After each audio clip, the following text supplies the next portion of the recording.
함께 보실 하나님의 말씀은 구약성경 시편 143편입니다. 12월 27일 말씀일기 본문은 시편 142편과 143편인데 두 편을 다 살펴보기에는 시간이 제한이 되어서 이 시간에는 시편 143편 말씀만 살펴보도록 하겠습니다. 구약성경 시편 143편 1절부터 12절까지 말씀, 구약성경 906쪽 전후를 보시면 되겠습니다. 1절부터 12절까지 함께 봉독합니다. 여호와여, 내 기도를 들으시며 내 간구에 귀를 기울이시고 주의 진실과 의로 내게 응답하소서. 주의 종에게 심판을 행하지 마소서. 주의 눈앞에는 의로운 인생이 하나도 없나이다. 원수가 내 영혼을 핍박하며 내 생명을 땅에 엎어서 나로 죽은 지 오랜 자 같이 나를 암흑 속에 두었나이다. 그러므로 내 심령이 속에서 상하며 내 마음이 내 속에서 참담하니이다. 내가 옛날을 기억하고 주의 모든 행하신 것을 읊조리며 주의 손이 행하는 일을 생각하고 주를 향하여 손을 펴고 내 영혼이 마른 땅같이 주를 사모하나이다. 여호와여, 속히 내게 응답하소서. 내 영이 피곤하니이다. 주의 얼굴을 내게서 숨기지 마소서. 내가 무덤에 내려가는 자 같을까 두려워하나이다. 아침에 나로 하여금 주의 인자한 말씀을 듣게 하소서. 내가 주를 의뢰함이니이다. 내가 다닐 길을 알게 하소서. 내가 내 영혼을 주께 드림이니이다. 여호와여, 나를 내 원수들에게서 건지소서. 내가 주께 피하여 숨었나이다. 주는 나의 하나님이시니 나를 가르쳐 주의 뜻을 행하게 하소서. 주의 영은 선하시니 나를 공평한 땅에 인도하소서.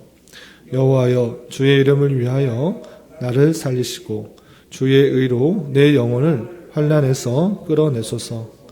주의 인자하심으로 나의 원수들을 끊으시고 내 영혼을 괴롭게 하는 자를 다 멸하소서. 나는 주의 종이니이다. 아멘. 네, 감사합니다. 오늘 말씀일기 본문은 시편 142편과 143편인데 이 시간에는 143편 말씀만 살펴보도록 하겠습니다. 돌아가셔서 시간이 되실 때 142편 말씀도 읽고 묵상하는 시간을 갖기를 부탁을 드립니다. 시편 143편의 표제를 보면 다윗의 시로 되어 있습니다. 그리고 우리가 방금 읽은 것과 같이 그 내용을 볼 때 많은 환난과 어려움 속에서 하나님을 의지하고 찾는 다윗의 탄식과 또 하나님을 의뢰하는 그 찬송의 모습을 볼 수 있습니다. 이렇게 다윗의 상황을 볼 때 우리가 역사서를 볼 때 다윗의 또 멋있는 모습, 위대한 모습, 또 하나님을 의뢰하는 그 모습을만 볼 수 있는데 그 신앙의 모습을 갖기까지는 그가 얼마나 많은 어려움과 환난을 겪었는지 시편을 통해서 우리가 생각해 보게 되는 것입니다. 한 사람의 신앙 인격이 고귀하고 또 아름답게 맺어지기까지는 수많은 환난과 역경, 그리고 그 속에서 하나님을 의지하는 마음과 또 그를 통해서 하나님께서 역사하시는 여러 가지 것들을 경험하게 될 때 우리의 신앙이 아름답게 또 고귀하게 순결하게 맺어질 수 있다라는 생각을 가지고 또 다윗이 이 어려운 상황 속에서 어떠한 자세로 하나님께 나아가는지 오늘 말씀을 통해서 또 교훈받도록 하겠습니다. 우선 시편 1절부터 4절까지는 시편 기자 다윗이 어떤 상황 가운데 있는지를 잘 표현해 주는 구절로 고통 중에 자기가 너무나 힘들고 어렵다는 상황들을 이렇게 표현하고 있는데, 특별히 3절에 지금 시편 기자 다윗이 처해 있는 상황이 잘 요약되어 있습니다. 3절을 보시면 원수가 내 영혼을 핍박하며 내 생명을 땅에 엎어서 나로 죽은 지 오랜 자같이 나를 암흑 속에 두었나이다 라고 표현하고 있습니다. 원수가 누구인지 정확하게는 알 수 없지만 그 대적자들로부터, 악한 이들로부터 내 영혼이 핍박받아서 너무나 힘든 그런 상황이다 라고 표현하고 있습니다. 마치 무엇과 같은가, 내 생명을 땅에 엎어서 마치 죽은 지 오랜 자 같이 암흑 속에 두었다라고 표현할 정도로 내 영혼이 죽은 것과 같은 그런 상황 가운데 있는 그 형편을 말하고 있습니다. 이것이 대적자들로부터, 악인들로부터, 원수들로부터 그런 어려움과 힘듦을 당하고 있음을 이 3절을 통해서 알 수가 있는 것입니다. 그런 원수로부터 당하는 그런 핍박들 때문에 자기가 어떻게 느끼고 있는지가 4절에 이렇게 표현되어 있습니다. 4절 보면 그러므로 내 심령이 속에서 상하며 내 마음이 내 속에서 참담하니이다 라고 하면서 심령이 상하고 마음이 아주 참담한 그 상황을 이렇게 토로하고 있는 것입니다.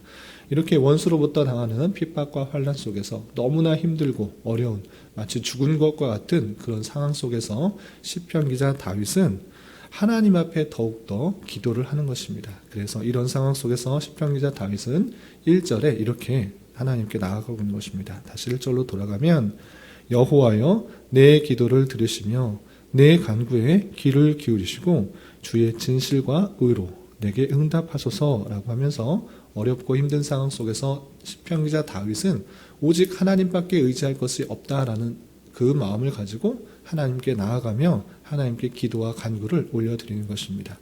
그런데 특별히 오늘 시편에서 나오고 있는 그 모습 속에서는 다른 시편과는 달리 독특한 면이 있습니다. 그것은 무엇이냐면 하나님 앞에 내 죄가 있다라는 그 표현을 하고 있다는 것입니다.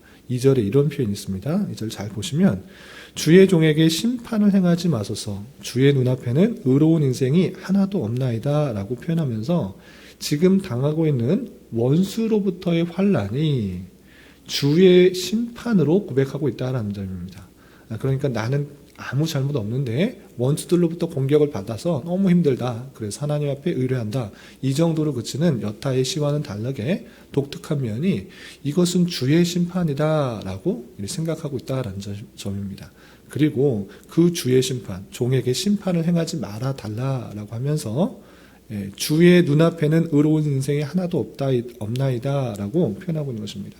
주님 보시기에 내 모습이 의롭다라고 고백하지 않는다는 것입니다. 주님 봤을 때 내가 부족한 것이 있고 허물이 있기 때문에 이 허물로 인하여서 심판을 당하는 것이다 이렇게 고백하는 것입니다. 하나님 앞에 의로운 인생이 하나도 없는 것과 마찬가지로 나도 잘못이 있고 내가 허물이 있기에 주님께서 이렇게 심판하신 것이니 주님께서 이 심판을 행하지 말아달라고 간구하고 있는 모습을 볼 수 있습니다.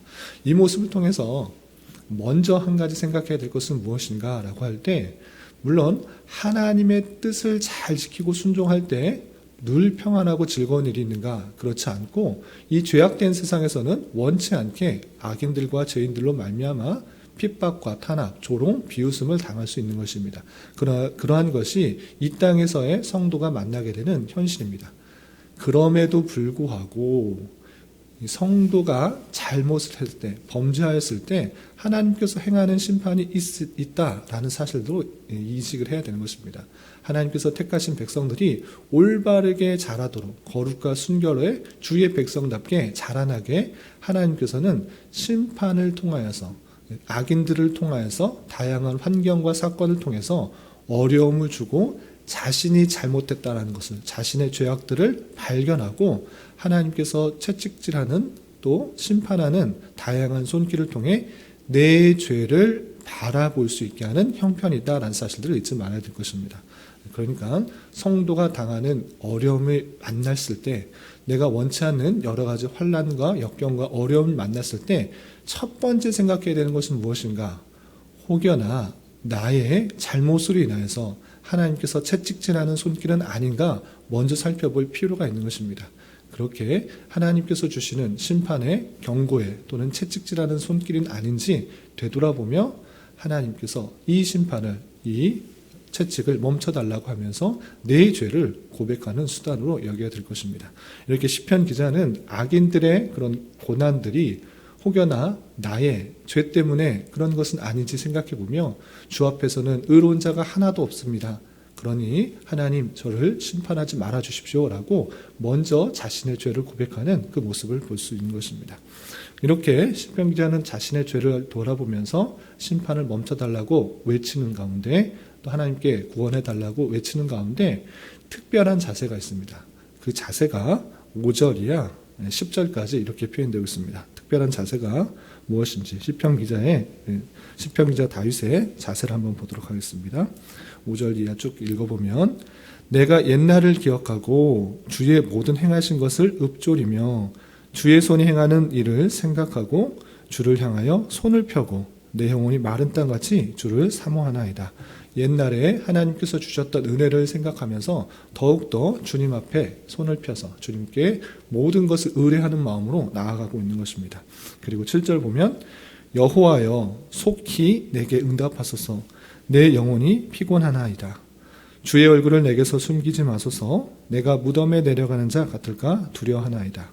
하나님 앞에 손을 펴서 모든 것을 의뢰하는 마음으로 주님께 나아가고 간절하게 속히 응답해달라고 속히 말씀해달라고 하는 것입니다. 그리고 8절에서 보면 아침에 나로 하여금 주의 인자한 말씀을 듣게 하소서 내가 주를 의뢰함이니이다.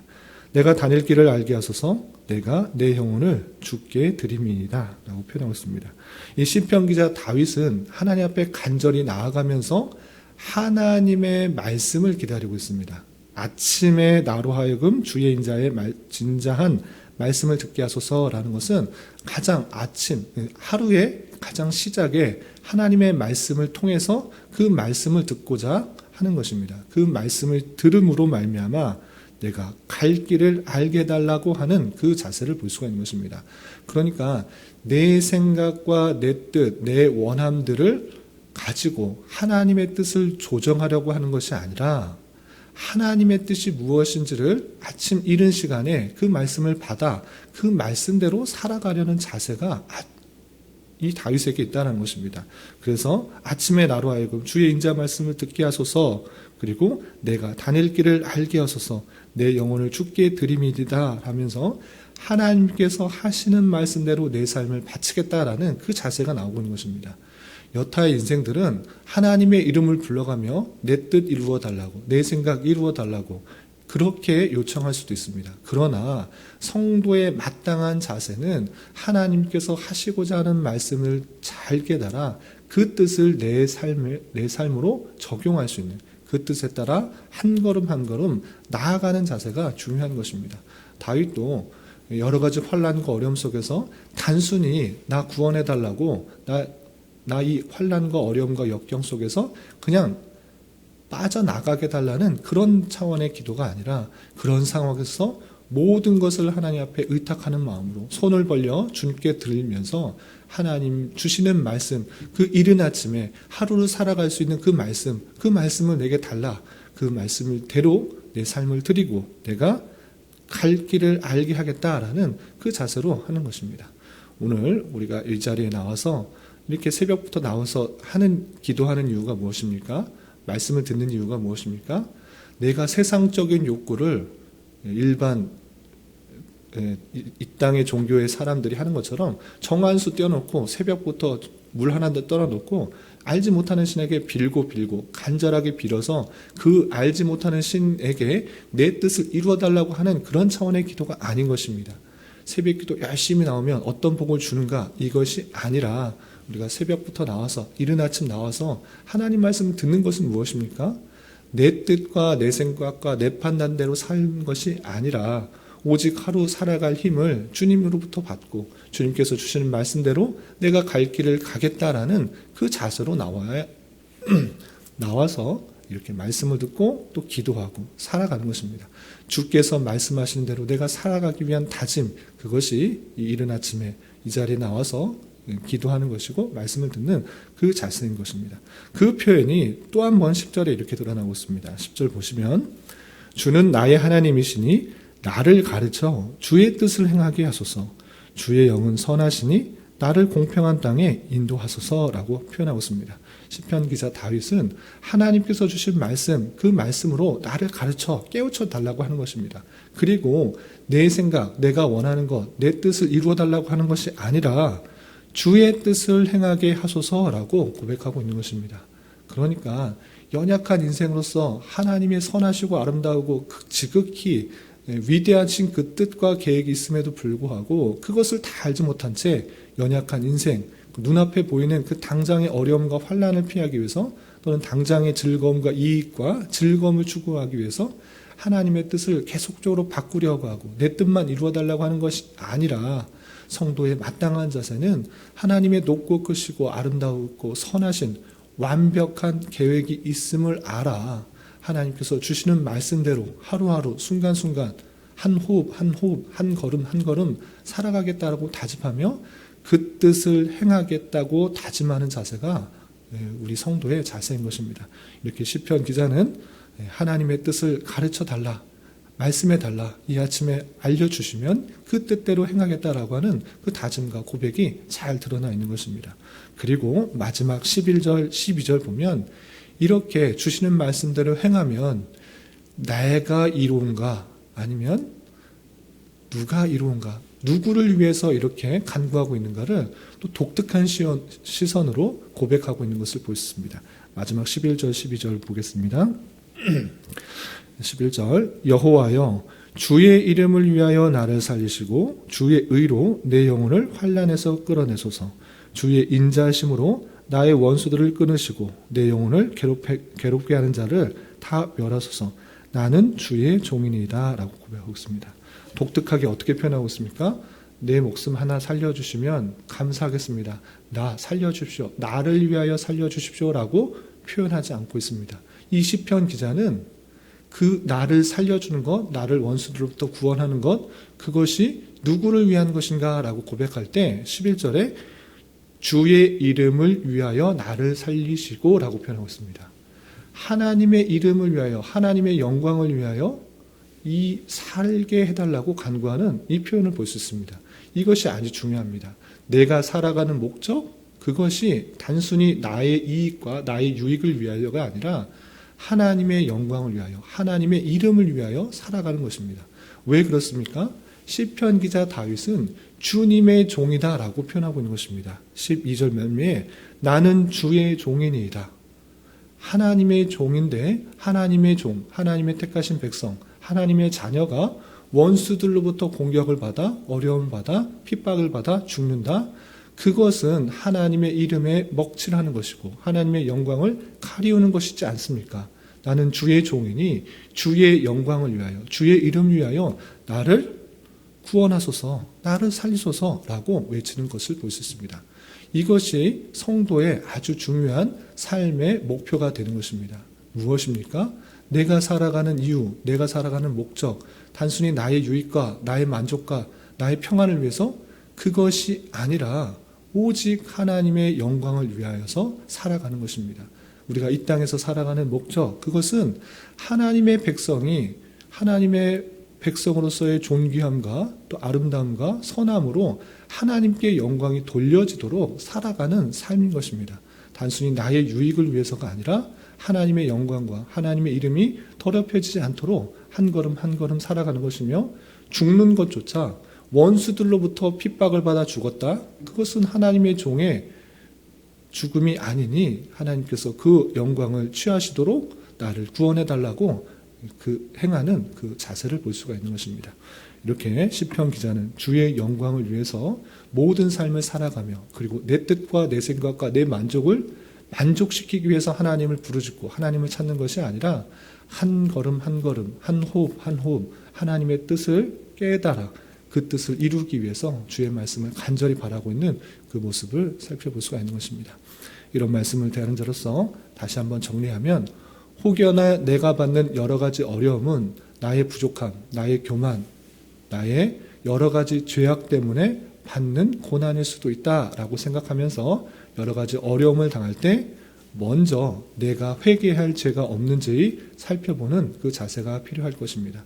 그럼에도 불구하고 내가 아무 잘못 없는데 받는 어려움도 있을 수 있으나 먼저 생각해야 될 것은 계속적으로 죄에 민감하여 내 죄 때문에 내 잘못된 것 때문에 받는 어려움은 없는지 민감하게 영적으로 민감하게 반응하며 살아가는 자세가 필요할 것이고 또 하루하루 살아가는 자세에 있어서 주의 말씀대로 살아가겠다. 주 뜻을 아침에 가르치시고 그 말씀대로 내가 갈 길을 알고 내가 행할 길을 정하겠다라는 자세로 내 생각과 뜻을 하나님의 뜻을 옮기려서 내 뜻을 맞추려고 하는 것이 아니라 하나님의 선하신 뜻을 깨달아 내가 오늘 하루도 남은 한평생도 살아가겠다라는 자세로 살아갈 것이며, 마지막으로 우리의 삶의 모든 목표가 내 뜻을 만족시키고 나의 유익과 나의 만족을 위한 삶이 아니라 오직 하나님의 영광을 위해서 사는 삶이 되어야 될 것입니다. 이런 삶을 살아갈 수 있는 저와 여러분, 우리 모두가 될 수 있기를 진심으로 기원합니다. 기도하겠습니다. 하나님 아버지, 감사합니다. 오늘 말씀을 통해서 원수들의 핍박 속에서 오직 하나님의 도우심을 간구하며 나아가는 다윗의 시편의 말씀을 대하였습니다. 이런 말씀을 대하는 자로서 혹여나 내 죄로 말미암아 겪게 되는 환난과 어려움과 고통은 없는지 되돌아보며 늘 영적으로 민감하게 내 자신을 살피며 회개하기에 힘쓰는 삶을 살아가게 하여 주시고, 또 오직 주님과의 관계에 있어서 더욱더 밀접한 관계를 유지하게 하시며 주님의 말씀에 따라 내 삶을 바꿔가며 그 뜻을 행할 수 있는 자 되게 하여 주시옵소서. 특별히 우리 교회가 이러한 주님의 뜻을 올바로 깨달아 그 뜻을 이루어드리기에 힘쓰는 교회로 날로 성장하게 하여 주시고, 오직 하나님의 이름을 위하여 하나님의 영광을 위해서 우리의 생애를 온전히 바칠 수 있는 교회 되게 하여 주시옵소서. 주님, 나라와 민족을 위해 기도합니다. 코로나 변이 바이러스로 인하여 많은 확진자가 계속적으로 발생하고 있습니다. 또한 이로 인한 많은 어려움들 가운데 있는 사람들이 있사오니 주님 긍휼히 여겨주시고 하나님께서 자비를 베풀어 주사 하루속히 안정화가 될 수 있도록 인도하여 주시옵소서. 특별히 위정자들 가운데 함께하여 주셔서 올바른 방역을 하게 하여 주시고 백성들을 진정으로 위한 바른 정치를 할 수 있도록 주님 역사하여 주시옵소서. 주님, 특별히 교회 내 육체 연약함으로 직장과 사업장의 문제로 가정의 여러 가지 문제로 주님께 간절히 부르짖으며 나아가는 여러 지체들이 있습니다. 주님께서 이 모든 것을 아시오니 긍휼히 여겨주시고 눈물 닦아주시며 그들의 기도 응답하시사 우리의 기대와 소망보다 훨씬 더 선하게 역사하시는 하나님을 깊이 경험하는 기회 되게 하여 주시옵소서. 이 시간 한 주간의 삶을 올려드리며 각자 간절히 기도하는 기도 제목 주님께서 들으시고 가장 선한 것들로 응답하여 주시옵소서. 예수님의 이름으로 기도 올리옵나이다. 아멘.